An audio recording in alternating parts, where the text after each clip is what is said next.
Schwob, and I wanted to talk to you guys today about a former teacher of mine, as well as a convention and a conference that happens each year. So, Marie Speziali is recognized as the first woman trumpet player in a major American orchestra. She graduated from Cincinnati Conservatory of Music in 1964. Also in 1964, she won a job. So it'd be really great to leave your undergrad with a, top 5 job. That'd be great. She was a student of Eugene Blee at CCM in '64 when the second trumpet player of the CSO fell ill. She came in very last minute, sight read the concert down, and the music director said, hey, I want you to be the first call sub. The next season she played 3rd, and then that same season she won the national audition, and she was in this orchestra actually for 32 years. While she was there, she taught at a bunch of different positions, Miami University of Ohio, at CCM, she taught at Rice, and she taught specifically at CCM from 1964 to 2002. She is a student of Arnold Jacobs, and so wind and breath is a really important thing to her, and she taught 1 semester at UT, at University of Texas. When I was there, it was my very, very first semester, and I was lucky enough to get about 10 lessons with her. She exhibits mastery over teaching by she never played the trumpet the entire lesson. She would sing, she would play, she would speak, and she would talk a lot about breath pattern. One really important thing that she did in her career was help start the International Women's Brass Conference, which if you don't know what it is, you definitely should. And as a brass player, if you're not a part of it, you really have to get into it. So what IWBC is a conference that was created in 1992 by Susan Slaughter, who is recognized as the first principal trumpet player who is also a woman. And she was in St. Louis about the same time that Professor Speziali was in Cincinnati. They held their first conference in St. Louis in 1993. Actually, last year they had their first conference in Japan, and this year they're having a conference in Connecticut. You can still register for that conference. Typically they're every other year, but for the last 3 years, they have been every year. They offer mock band auditions, mock orchestra auditions, solo competitions, composition competitions. There are guest artists, presentations, and opportunities for chamber music. They do a couple of things outside of the conference that I find very intriguing. They fund the conference every year through a very large Christmas concert that they do at the very beginning of December in St. Louis. And the community is very involved in that, and they expect it. They're it's November 1st, and they're knocking on that door hey, where is I want to know what y'all are playing so I can prepare my lyrics and sing along. The next thing that they do is really important. They do mentorship programs. So what happens is you submit an application stating that you are interested in a mentor. You tell them why you want to have a mentor, and you tell them the types of mentors that you're interested in working with. From there, the board assigns you a mentor that they feel like would work well with you. There are actually 3 people at Schwob that are doing this. Me, Raquel Hernandez, and Hunter Story. If you have any questions about that, you can come talk to us. Again, that registration is still open, and I want to make one thing very clear. Feminism is for everybody, and it is to help every person. So when it says the International Women's Brass Conference, we as men should not go, that excludes us, that has nothing to do with us, I don't care about it. That is when we have to lean in more. It's about inclusion and calling people in and not excluding yourself from that, okay? Thank you very much. We've got some great performances for you today. I appreciate your time.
We aim to expand opportunities, resources, repertoire, while advocating for the visibility and empowerment of women and underrepresented voices in the brass world.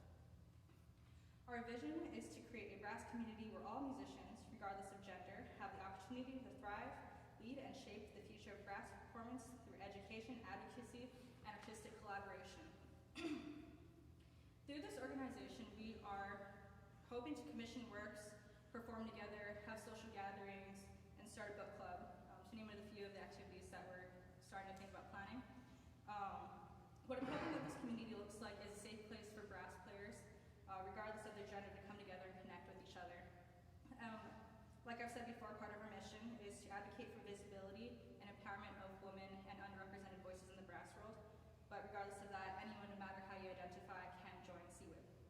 And my hope is that one day this idea or organization can spread to other universities and just grow as a whole community.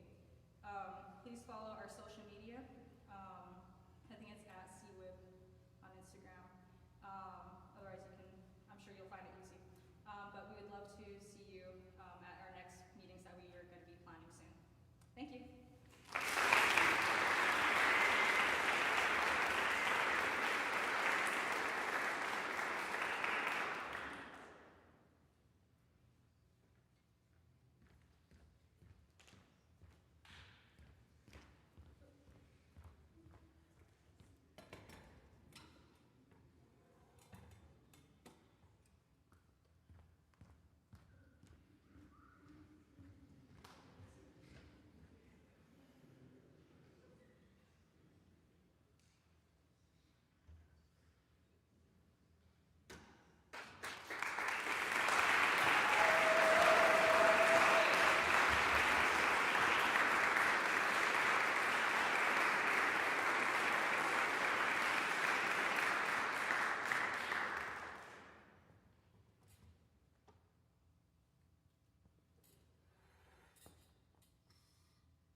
tuba. So I play a very male-dominated instrument, but that wasn't always the case. When I was in high school and in middle school, I played tuba, and it was all-female tuba section for years, actually.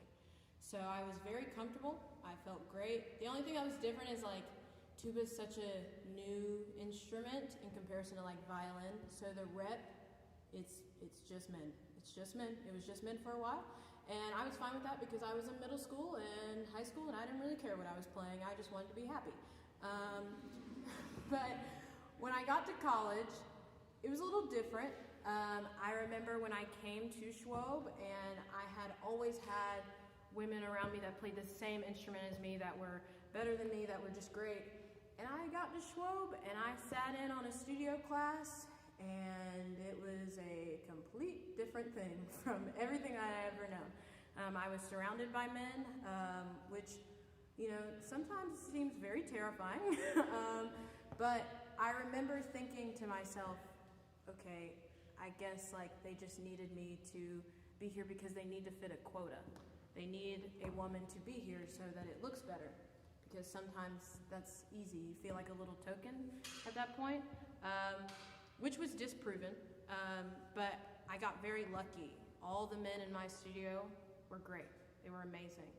And they never made me feel like, you know, I was just supposed to be, you know, like, oh, you're a woman, so you stay over there. You know, like, we're going to go hang out. We're going to go do this. We're going to make jokes, and you can't be a part of that because you're a woman. They never did that. I cannot say that for everybody that has been a female tuba player or a female brass player, but I can say that about me, and I'm very thankful for that. It's been an amazing ride being here, and to be honest, I know that I got very lucky, but I also know that it doesn't have to be a luck thing forever. You know, we're the new generation of musicians. We're going to go out into the field and we're going to change the dynamic. We're going to change the air of everything that we do. And so I commend my studio members for just making me feel like I wasn't the woman in the studio, but I was a tuba player in the studio. And I feel like that's such an amazing thing that they've done. I know that each and every one of us can be a part of that and just be more inclusive all together. And I just want to thank all of them. They didn't know I was going to do that, but I'm going to do it. And my professor created a great environment. And, you know, it's just been amazing here at Schwob, just being able to feel like I'm a part of something, and it's not because I'm a woman. A lot of times they say, well, you're a female tuba player, you must be really, really good. And while I think I'm pretty good, it's a lot of pressure to feel like you have to be really, really good, because you have to be above every other male that plays, because you're the only one in the room.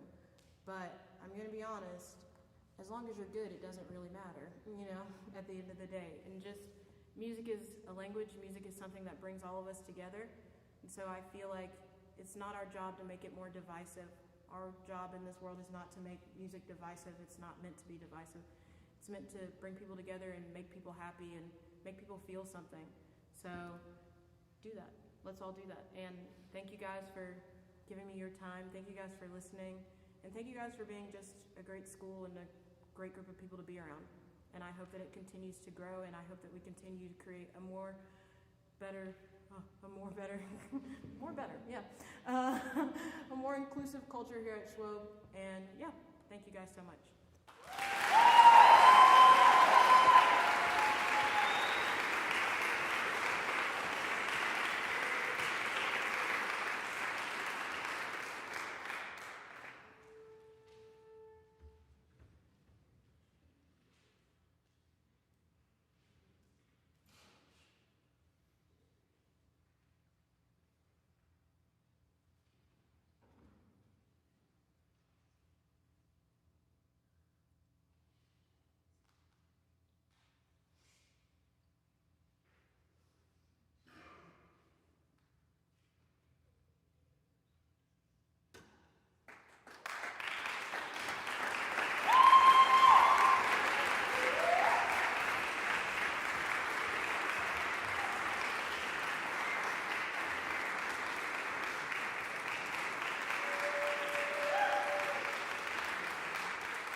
Yes, but what does this have to do with me?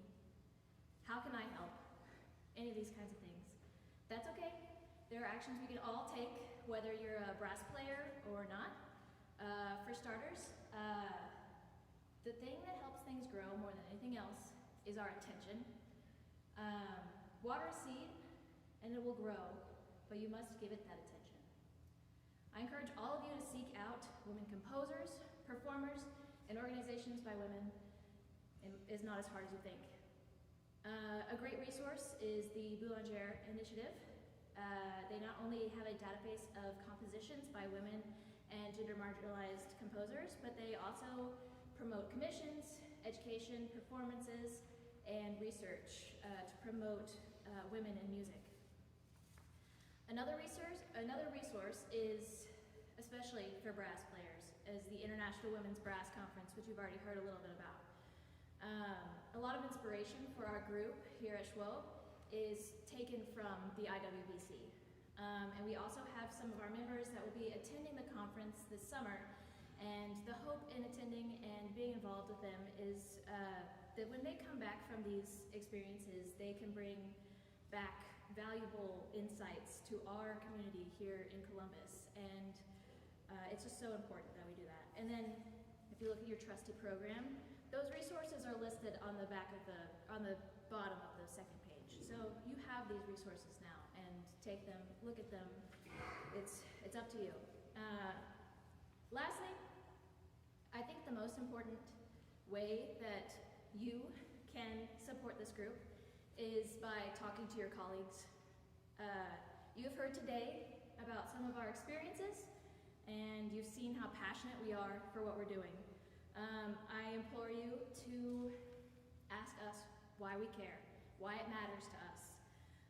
Understanding the environment you are in is the first step to create creating a supportive place for all of us to make music. Because in the end, we just want to make music. Everyone wants to make music here. And we want to share our passions. And isn't that what matters most? Thank you.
stand is a little janky, so bear with me. My name is Hunter Story. I'm the graduate assistant for the Trumpet Studio. If we haven't formally met, hello. Thank you for being here. First and foremost, I would like to give a ginormous thank you to Dr. Cherry. This organization would not, yeah, if you want to clap, go ahead and clap.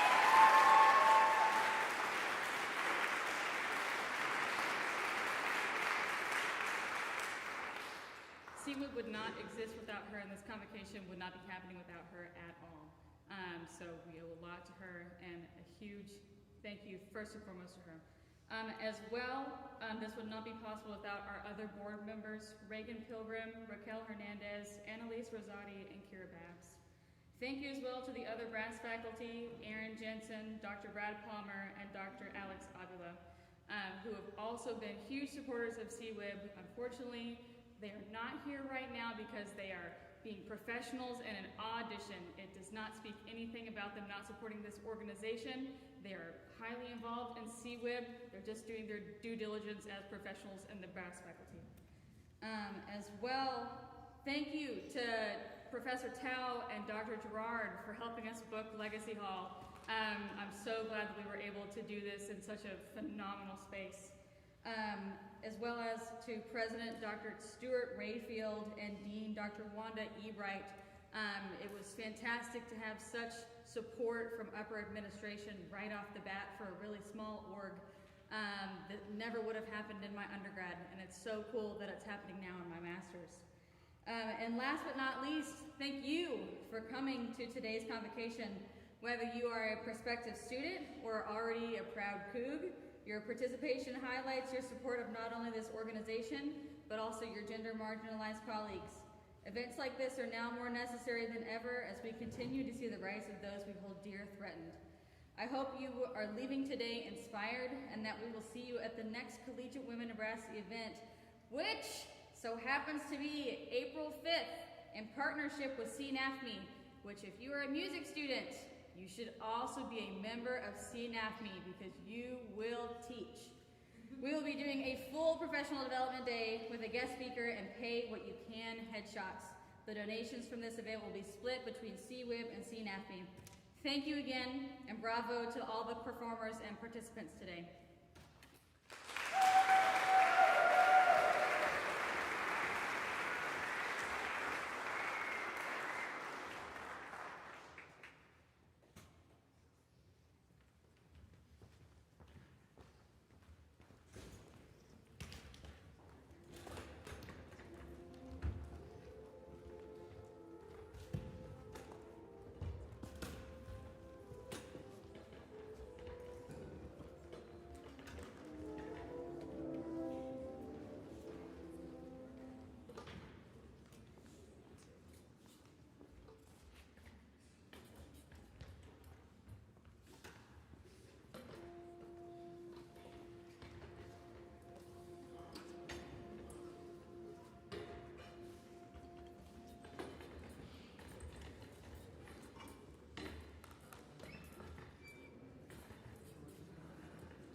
And all the harm I've ever done, alas, it was to none but me.